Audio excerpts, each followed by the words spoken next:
Hello, I'm Jim Cornwall, and this is the WalkingPost.com podcast.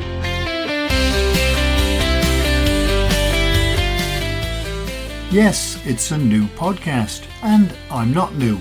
I'm Jim Cornwall, media veteran and editor of the WalkingPost.com website, which is a walking news site aimed at the normal walker or hiker. I must say I'm not exactly sure how normal I am, but I wanted this podcast to be about walking, to inspire people to walk and explore and visit new places, but also not to be intimidating. There are a few podcasts, websites, even magazines out there that I don't really feel speak to me as an older walker with a family and a dog that flops over when he's tired. I haven't run the Pennine Way in 6 hours, nor have I climbed the Matterhorn backwards. I also can't afford those cool advertised jackets that only cost £750, and none of the boots that I try on fit. So I don't have all the amazing gear. So what the podcast is going to be then is hopefully a bit of everything. Interviews, features, and maybe even some of my pet peeves about walking. Well, not actually about walking, more some of the things that annoy me while I'm walking. We'll feature the latest clothing and equipment. We'll let you know about books that have just been published, new walks, walking holidays, long distance paths, urban walks, walking festivals, and so on. It's meant to be very diverse. And of course, we love to hear from listeners with your questions, ideas, and even comments, as long as they're nice.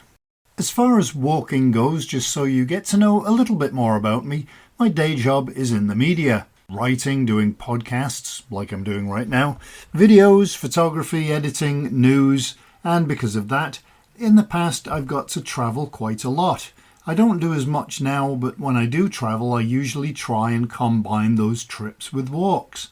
Add in the fact that I've lived in North America and quite a few parts of the UK over the years, and I've done a lot of walking in a lot of countries, and I love it. And for the record, I currently live in Scotland, where there is wonderful scenery, amazing walks, and for a few days a year, you can actually see the views from the tops of hills and mountains. I'm recording this while it's pouring with rain outside, there are winds of 50 miles an hour, and it's just a typical day.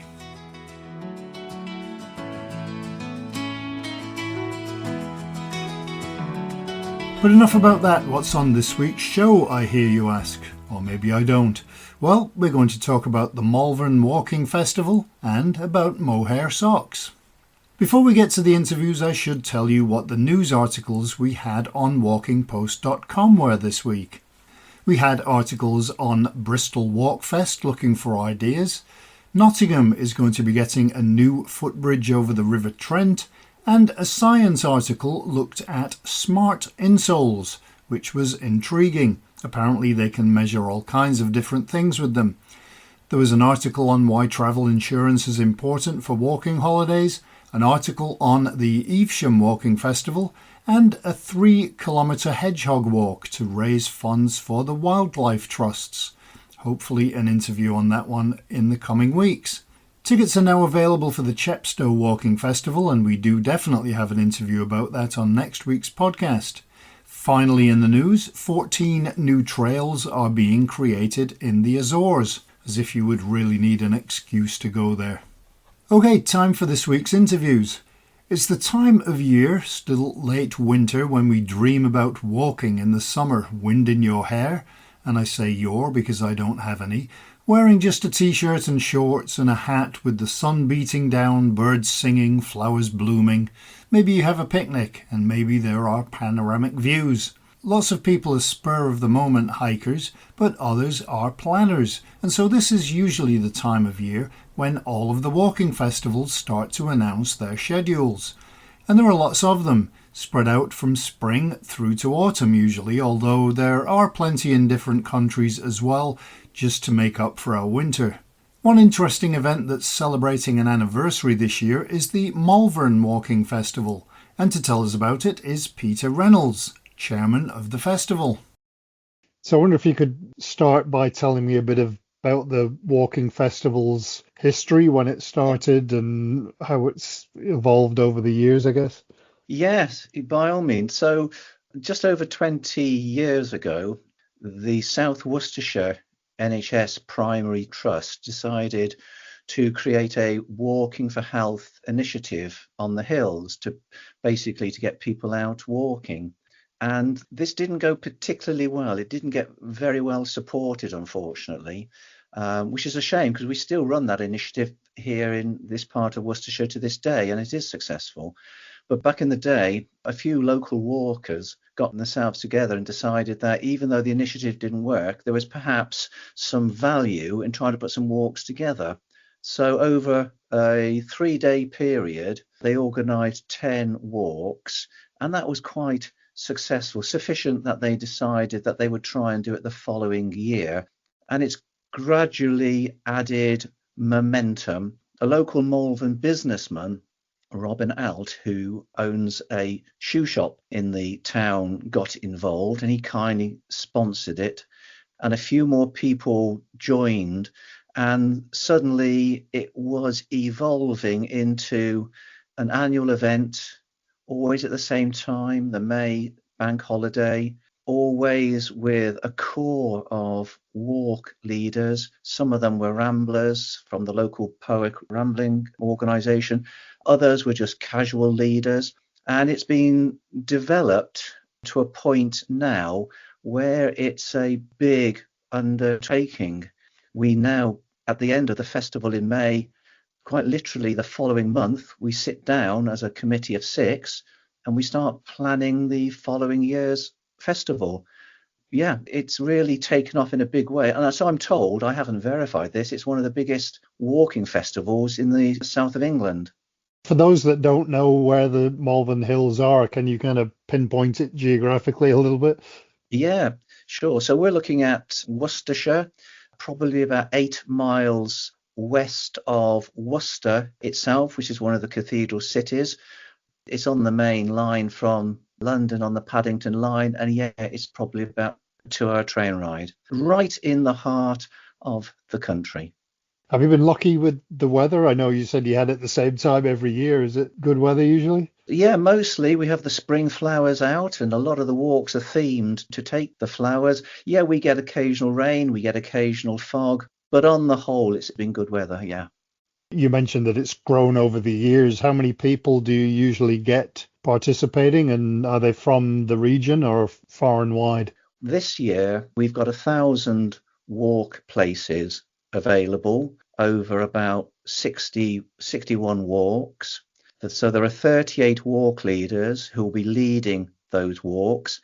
When we look at the data for where all the walkers come from, nearly 60% come from Worcestershire itself, and then it gradually fans out Gloucestershire, Herefordshire, Birmingham, Dudley, Coventry, and then there's probably about 360 different postcodes.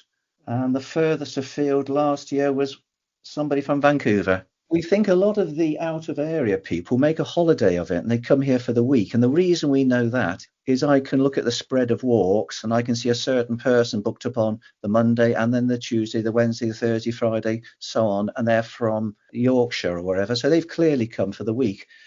And in that respect, we work with the Tourist Information Centre in Malvern quite closely. They're very good with pointing people in the way of accommodation. And we're trying to encourage special events to be put on during the week. So it's a festival in the true sense of the word, that there's more to it than just walking. I was going to ask this question last, but seeing as we mentioned accommodation, I'll mention it now. Is it easy to find accommodation for people that come in? Yeah, there's plenty of good hotels, lots of bed and breakfast accommodation. A lot of people come with their tents, I know, because there are some good campsites around here. And as I'm out leading the walks and chatting to them, there are a few who make a week of it under tent, under canvas. I think that's one of the things about going on a walking holiday or a walking festival. The first thing is, am I going to be able to find accommodation, and is it going to cost me an arm and 2 legs? Well, people book up well in advance. One of the things about the Malvern Festival, which I think is a cult, I've not come across it before.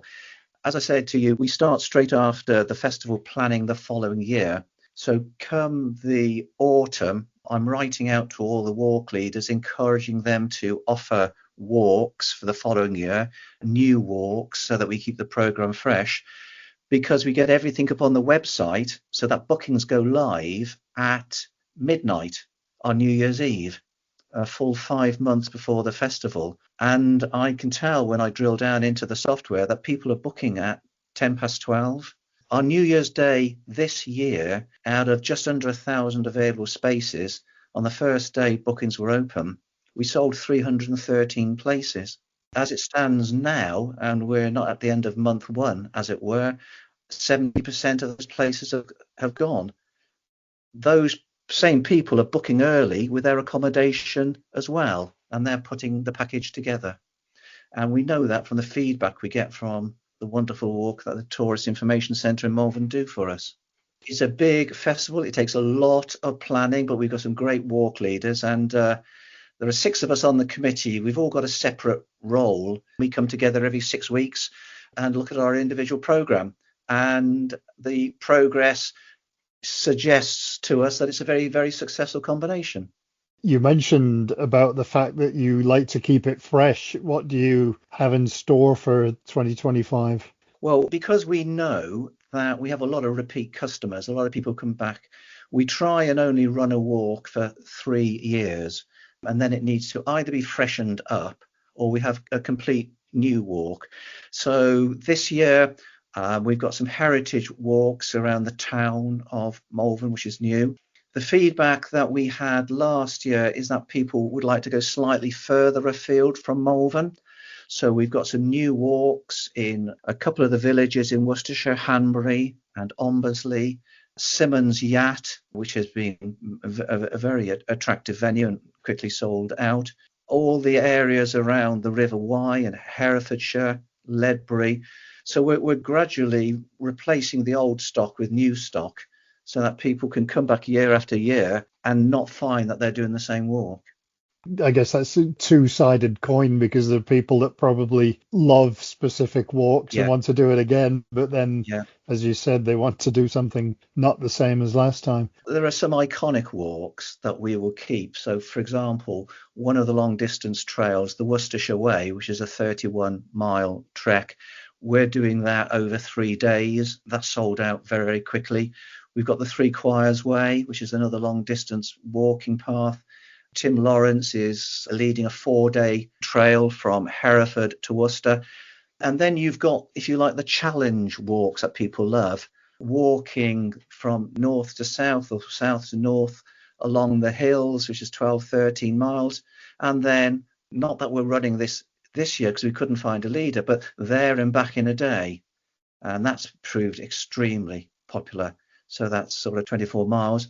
And then up until last year, we did the Worcestershire Way in a day, 31 miles. But I'm afraid I've not been able to find a leader that's prepared to do that this year. But we will revisit that next year and try and bring that back, because we get a lot of interest in these challenge walks and the strenuous walks. You have walks that vary in how strenuous they are to accommodate different skill levels. Yeah, we grade the walks on the website. So when people look, they can see, are they gentle, moderate, hard, strenuous, challenging, and we put the definitions on, and then we spread that across the program on walks, which we do between 2 miles and 20 miles, and then we spread that across half-day walks, full-day walks, evening walks, so that when you look at the matrix of the timetable of these 61 walks, you've got 9 days of 6 or 7 different types of walks. So we try to make it as varied as possible with new themes. We do historical themes because, of course, we've got the proximity of the Iron Age fort here and the English Civil War. The geology is great on the Malvern Hills, going back to the Cambrian and the Silurian rocks. People like music themed walks because, of course, we've got Elgar, who would have walked these hills, and it's said that he composed the Dream of Gerontius walking along those hills. We have walks based on singing, which is popular, yoga as you go. It's only limited by people's imagination and the fantastic enthusiasm shown by our walk leaders. Is it suitable for everyone? I mean, are they child friendly, dog friendly? We took a decision some time ago not to allow dogs. There are cattle and to a certain extent sheep that wander free on the hills. So we thought the easiest way to take away confusion is to say no. Some of the walks have stiles, some of the walks don't have stiles, but we say that in the description so that people can see whether or not it's for them. And we will always give them an indication of what the terrain is like. Because it's the May half term, we do get children from time to time, and they're very, very welcome. And we tend to do some of the shorter walks for them, not exclusively, but that seems to work well. Yes, it's a very good mix. Could you maybe go through some of the details, the dates and the cost and how people book, etc.? Yeah, the festival this year is 9 days of walking from Saturday the 24th of May until Sunday the 1st of June. In the early days, the walks were free, but we now carry sufficient overheads. The upkeep of the website in particular, we charge £5 for every walk, unless we need coaches for linear walks. So, for example, the 4-day Hereford to Worcester stretch requires coaches, and the 3-day Worcestershire Way requires coaches, and then they are priced at cost accordingly. So the one walk was £65, or the trail, and the other walk was £40. Nevertheless, they sold out within the first couple of days because people recognise, the value of that. What we try to do, because we're not a charity, we're just a group of friends who put this together, is we try and attract enough income to cover the costs, and then we make a small donation of about £1,000 to the Midlands Air Ambulance, who were always there for us, rescuing people on the hills. But luckily for the festival itself, we've never had to call upon them. Do you have to plan for different contingencies of people getting injured on walks or not being able to make it because they're suffering from exhaustion or whatever? I mean, we've done our risk assessments, and each walk leader will have the details of every walker together with the emergency numbers that they need to call if there's an accident. And then if the walk leader gets into a situation with his group, he's given a rota of numbers that he can call, predominantly us on the committee, and then we can decide what needs to be done. So yes, it is very well governed in that respect. And generally speaking, because we send a lot of details out ahead of the walks, everybody turns up adequately dressed with boots, water bottles, hats, cream, whatever. It's a very responsible outfit, and people recognise us on the hills, and they know it's the week of the festival, and it's all good camaraderie. Have there been any specific, I don't necessarily incidents, but memories that you've had of anything over the many years of the event? There's one, I'll say, which might make you chuckle, and that was last year. We met at a railway station at Colwell Railway Station to go to Ledbury, and then we walked back.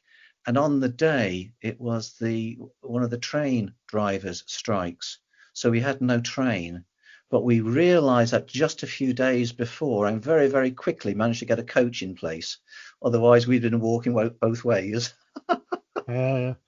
Well, it sounds like it's going to be a great event. So thanks Well, for. we're all looking forward to it, indeed. Yeah. So there's a website people can go to, Jim, which is www.malvernwalking.uk. It shows all of the walks. You can drill down into it, those that are fully booked. So 22 of those walks are fully booked now. That leaves just short of 40 available. We're starting to build up the website this year, and we'll be running a photo competition. If people send in interesting photographs connected with the festival, without identifying faces, of course, then we're going to put those onto a gallery that we're creating on the website, and there'll be a suitable prize. So there are 38 walk leaders, so I'm hoping for at least 38 photographs to come back. Do you have a waiting list, or is it that Yes. once it's booked, it's booked? It's one of the new facilities. Our software has been developed by a wonderful little software house in Malvern called Napita, two lovely ladies, Mandy and Catherine, and they have this year put on a waiting list facility, and it works because we do get cancellations. We do get people who book up in January full of enthusiasm, and for whatever reason, come May, they can't make it. We like the walks to go off as full as possible, and that waiting list facility is going to enable that.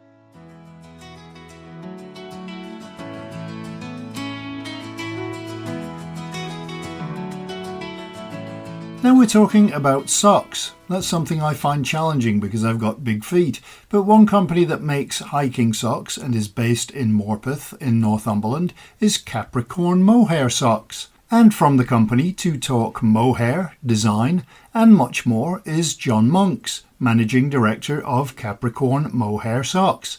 And the first, most obvious thing is to find out a bit more about the company. Yeah, so we're Capricorn Mohair Socks, so a UK sock producer of walking socks around the country. We're part of a nice tie-in here to the podcast. We're actually a walking business initially. So I used to be a hill shepherd and I started a business in 1999 called Shepherd's Walks. And I started writing walking guides and selling them in those days on the internet when the internet was in its younger days. I kind of caught people's imagination or the media's imagination, because there was this shepherd living 1,000 feet above sea level in a cottage, writing walking guides, selling them on the internet. So I quickly grew this mini business, and I ended up in the Telegraph, the Guardian. I was on Country File. I was been on Ramblings with Claire Balding a couple of times. So I grew. Now, as Shepherd's Walks grew as a business, we started looking at other products we could sell that kind of related to it.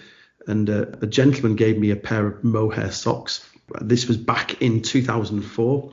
I absolutely loved them. So 3 years later, I bought the business, and I bought the business off the original founder because I was initially selling them through Shepherd's Walks to fellow walkers. So I so much loved the product. I bought Capricorn Mohair socks and I've grown it for the 18 years since then that the business is now up and running. We sell socks both directly to the customer through our website, and we also have about 55 to 60 retailers around the UK. In the past, one of our biggest markets, believe it or not, was Japan, because Japanese love UK-made quality products, and because we make everything in the UK. We ended up very oddly in the fashion markets in Japan, on the catwalks and in fashion magazine. Now, I know as a podcaster, the listener can't see me. I'm a country boy who wears thick socks and goes walking. So meeting these fashion gurus in London when they came flying over from Japan, we were very different people as they had their skin tight trousers on and their socks on the outside of them, and I was there in my fleecy jacket and my warm socks on. That's kind of a bit of a background to the business as it's grown over the years. Do you sell beyond like the UK, to Europe and North America? Or? Yeah, a little bit, but not. We've struggled a little bit post Brexit. I'll be honest with you with socks. We've struggled to get socks out there, so therefore we actually stopped exporting to Europe. We export a little bit of wholesale, but not directly to the customer anymore. It's something we may do. We've got good stocks here in the UK, so we may distribute it to the US. We're potentially looking at a potential distributor over there because it's been quite a big market for us in the past. What tends to happen is a retailer will contact us from a country and then we will ship out to them. But we kind of say, well, actually, do you fancy distributing for us as well while you're out there, and give them a little bit of extra income? We've looked at South Korea a lot in the past because they get influenced a lot from what we did in Japan. So we looked at a distribute out in South Korea. We struggled a bit pandemic-ish to produce the quantity, so our stock levels really slumped. So we kind of came more UK based, but our stock levels are back up now. So we are in a situation to get overseas distributors and distribute into a wider field. So fingers crossed we'll do that over the coming couple of years. What is it that makes mohair socks so special? When we're looking at outdoor or walking socks or any socks, what we're trying to produce is a straight fibre. Straight to the fibre, the harder wearing it is. When the fibres rub together, it's not abrasive, so it's very, very hard wearing. And also it doesn't hold the moisture. So let's think about your human hair. You get out of the shower, holds no moisture, it's instantly dry. And that's what we get from mohair. Now, in my shepherding years, I kind of was quite interested in fibres. So when I was shepherding, I actually worked in Australia for a short time, for a year, on a sheep station owned by Rupert Murdoch, of all people. Those were merino sheep. So the merino sheep is the best of the wool. So wool has pits in it and actually has a bit of a fuzz on it, and that takes in moisture. The merino is the best of that. So you might, like in the outdoor sector, we heard of smart wool. That is what merino wool. Merino did a fantastic job of rebranding themselves. But a hair being a straight fibre under a microscope, because it holds no moisture, hard wearing, machine washable, is everything that you really want to make socks out of. And therefore, We also see mohair, things like aircraft seats often are made of mohair, where we want that hard durability. And again, when we're looking at managing mohair, we think of it like a human hair, so we can use hair conditioner on things to loosen the fibers up. So for me, it's the ideal natural product to make socks out of. 10 or 15 years ago, we had more man-made fibers, so we were looking at more synthetic fibers, no polyester. A lot of them were actually oil derivatives to get this straight fiber, but mohair naturally has this. So it's the ideal thing for making, in my case, initially walking socks. And then the other great fiber, because there's no moisture in the sock, there's no odor, so we don't have to wash the socks every day. So if you're doing a long distance trail, you can wear your socks for 4, 5, 6 days without having to wash them. And even your everyday socks, instead of washing them every day, you can just wash them every 2, 3 days. So environmentally, we're not putting everything through a washing machine on a daily basis, which is also very good as well. Where is the mohair sourced from? All over the world. We used to only get it from the UK. So we used to get some from Scotland and some from England. But sadly, as the business has grown, we've had to bring it in. So we do bring it in from around the world. Really, we buy it on the open market.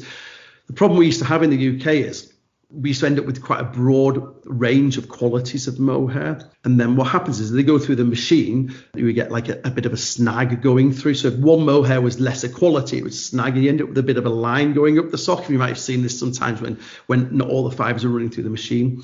So the positive thing about buying on the open market, we can buy a specific grade of mohair and then we knit with that. And the process comes in, we actually knit everything in the natural colour, which is cream, and then we dye it in leads as a complete sock. And then to come back, we do what's called conditioner it, and then we ship it out all over the world. When it comes to the colouring of socks and design, how do you decide on that? And are there some that sell better than others, or is there innovation within sock design? Yeah, we're always thinking, we're always listening to customers and moving on with different styles of socks. So we knit everything in traditional machines. The machines we knit on are the same machines we've been knitting on 30, 40, 50 years ago. So that's the way we are. So that's why we knit as a complete sock and then dye it. We can't put individual colours in, so all our socks are solid colours. So all the time we're looking at what we can do. So actually, our knitter's in Leicester. I'm in Northumberland in the northeast of England. I'm down in Leicester next Monday, meeting my knitter, and we're looking at new designs of socks. So actually, not quite as exciting as walking socks, but we're looking at bed socks really for next year. I think there's quite a big market in bed socks, especially with heating bills going up. I think a lot more people are wearing it. So we're looking at that.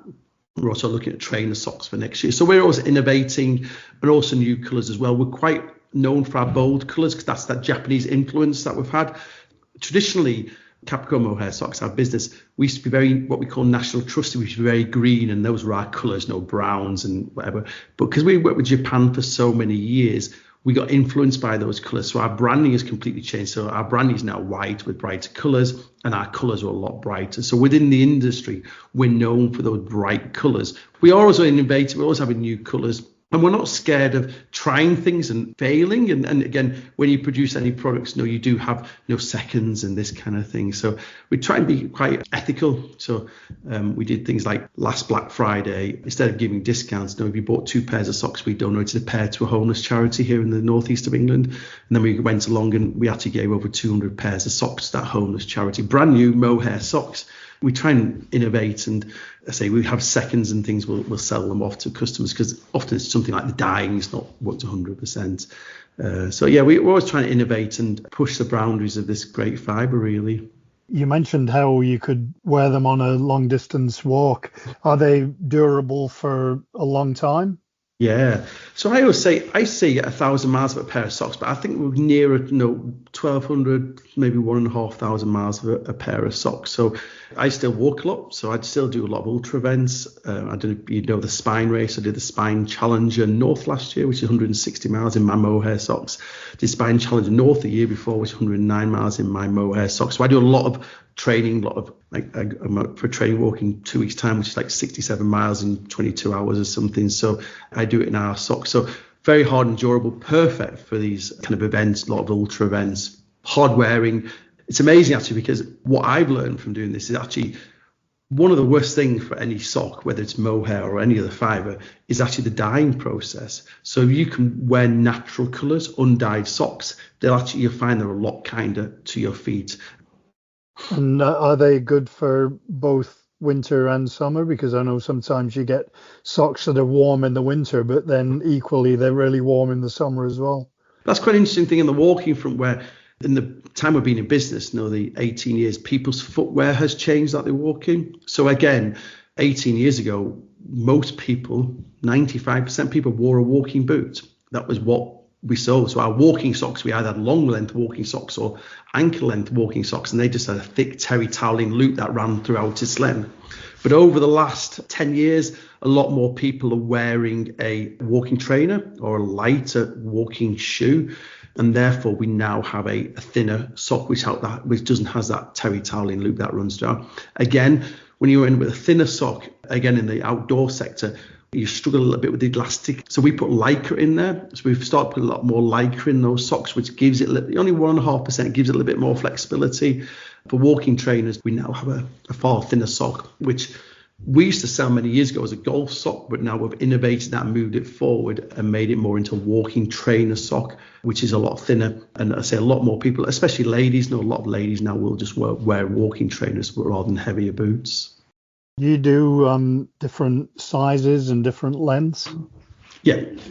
So if I tell you, we have, including our colours, we have about 180, 190 what we call SKUs, different options. So yeah, we do. So we have fashions have changed over the years. So again, longer socks seems less fashionable than what they were a number of years ago. Most people seem to be wearing an ankle length, but all our ankle length walking socks are quite long ankle length because to be worn with a boot. Very, very popular is like a loose top sock now.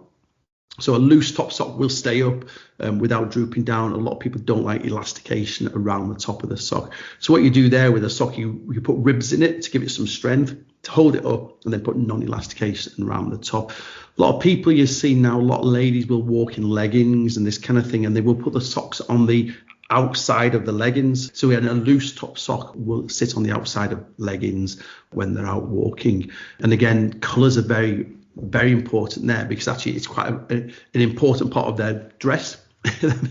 So actually they've often got black leggings on and bright trainers or whatever, but then a nice bright sock, a purple or a pink or something that really is their character. We do some with just padding on the sole and then just around the back of the heel, because again, we also do things like Wellington boot socks. We're very rural where we are, so a lot of farmers will buy our socks to put in their Wellington boots, work boots. Again, the nice thing, as we discussed, the properties in Mohair, doesn't smell. So a lot of the farmers leave the socks stuffed in the welly boots, put them back on the next day. A lot of dog walkers as well, because again, people who walk their dogs with Wellington boots on in winter can just leave the welly socks in the welly boots and wash them every 2 or 3 weeks rather than having to wash them every couple of days, because they have this great property that they do not smell. You need moisture in your sock to make it smell, and if there's no moisture, it doesn't. So we have thin walking socks, thick walking socks, 3/4 length socks, loose top socks for all occasions. We can brand them on like what's your activity, and then we'll have socks that will suit that activity. I'm just thinking of farmers and what they step in the course of a day, but their socks don't smell, but the wellies probably do a bit. It's quite funny because my son is still a shepherd, even though I started off shepherd. My son is a shepherd now, and he's in his mid-20s. And like when I say, what do you want for Christmas? I'll just have 6 pairs of Yorkshire socks, which are our welly boot socks. It's easy at Christmas, just give him some Mohair socks, and it keeps him going for another year. And I've got a lot of friends who are builders and things. Well, kind of like, bring us some of those socks home with you. So it's quite funny when you get known for the socks, and everywhere you go, people say, bring us some of those socks. When people work outdoors, they're not scared of spending a bit of money on them, because actually they see the benefit of it. There's nothing worse than having cold feet all day long. So actually they're not scared of spending a little bit of money on a quality product that's going to keep their feet warm. Yeah, well, and it's false economy if you get cheaper socks, but they last 15% of the length of time of a good sock, then you might as well have bought the good one in the first place. Exactly right. And they're all hand finished. They're all that quality traditional knit. And it's amazing, actually, even post-Brexit, how much more production has come back into the country. So we've been knitting in the same factory for 18 plus years. And when we first started knitting them in the UK, they were always looking for work. Now they're so busy. If you were a new sock producer and went along to the factory, they would actually turn you away because they are so busy post-Brexit and people wanting that quality end of the market. We all do very well as well. If the country goes through a bit of recession, our sock sales actually increase. You get a pair of socks for Christmas, a pair of novelty socks. When the world's booming and everything's happy, you get your Santa Claus socks. You kind of laugh at, put them in the drawer and never wear them. Now, actually, when things are a bit tougher, that's a bit frowned upon, really, because actually it's just a waste of everything in the world. Where actually now you get a pair of quality socks with a catalog that goes with it, that tells you how they've been produced and the properties of mohair. It's a really nice Christmas present. So actually, and our socks aren't cheap. Our walking socks are £25, everyday socks are £17, £18. So actually, it is a nice present to give, and then people do ring you up after Christmas. I've got these for Christmas. Can I have some more? Because they start replacing their whole sock drawer with our Capricorn mohair socks.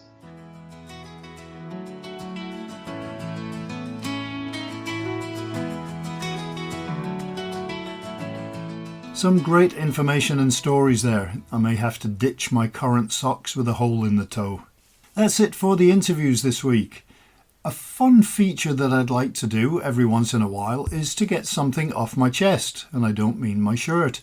It's some of the things that drive me a little bit crazy about walking, even though I love walking and I'd be out in the hills or on the beach every day if I could. Of course, it would be great to hear your pet peeves as well. I've talked to other people about their annoyances, and it seems that many of them are similar.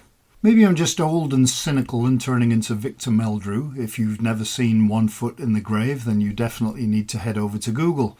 Do people still buy DVDs? I know I do, but who knows? So this week, my pet peeve is going to be about trailheads. Not about finding them, although that can be a challenge sometimes, but about parking at them. I don't mind paying to park, although sometimes I do get a bit annoyed by car parks that either only hold 2 cars or have so many potholes in them that are so deep that Lord Lucan might be living in one of them. When you get there early, it's not an issue, but when the midday or early afternoon crowd show up, you see cars parked everywhere. And they figure that in spite of all those cars, that there must be somewhere right at the trailhead that they can park. And so they crawl along looking for a spot, blocking traffic and walkers, and then they ignore a spot a quarter of a mile away because that's way too far, and continue driving only to find the car park is indeed full. They then crawl back again, that spot at quarter of a mile is full, so any further than that is way too far, and they do a 48-point turn and head back to the car park, where they wait with their engine running. Then after 10 minutes, because no one has left, they give up and decide that that spot right by the entrance is just about big enough to squeeze a car in, even if the end sticks out and 2 other cars won't have enough room to open the doors. And it blocks a part of the footpath as well. I do feel a bit better now, but on a serious note, I have in the past seen several news articles about the emergency services having had similar problems with inconsiderate parking when they've needed access, so it's not just me. At this point, I should tell you who we have for guests on the show next week. As of right now, it's a look at the Chepstow Walking Festival and a feature on the Hedgehog Walk and how that connects to Timmy Time. Anyway, I hope you enjoyed the Walking Post podcast from walkingpost.com and that you'll subscribe to it so you don't miss one, and also that you'll visit the website. Also, have a great week ahead with at least one wonderful walk in it. The forecast here is for rain this weekend, but nothing new there. So, until next time, happy trails!